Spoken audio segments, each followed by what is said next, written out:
লক্ষ্মীপুর জেলায় প্রায় 7 দিন ধরে বন্যার পানিতে দুর্ভোগ পোহাচ্ছে 10 লক্ষাধিক মানুষ। এতে খাদ্য সংকট দেখা দিয়েছে। সরকারি বেসরকারিভাবে পাওয়া ত্রাণের মাধ্যমে খাদ্য সংকট কিছুটা দূর হলেও বিশুদ্ধ পানির সংকটে ভুগছে বন্যা কবলিত এলাকার মানুষ।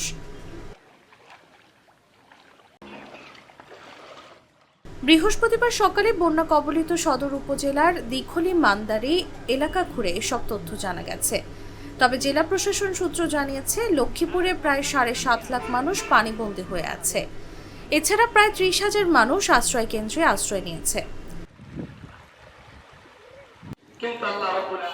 সদরের পশ্চিম জামিরতলি গ্রামের বাসিন্দা আব্দুর রহিম ও জয়নাল আবেদিন জানান, পুরো এলাকা 3 থেকে 4 ফুট পানিতে নিমজ্জিত। প্রত্যেকটি টিউবওয়েল এখন পানির নিচে।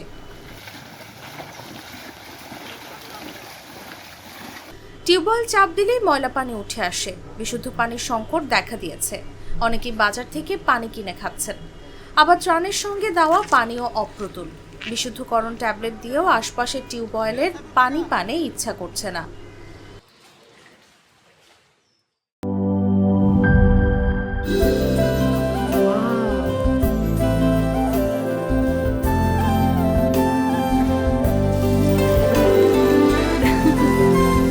এটা shine shine platinum advanced electroplating ও আর্কিটেকচারাল ডিজাইনে বাড়াই বাথরুমের আভিজাত্য।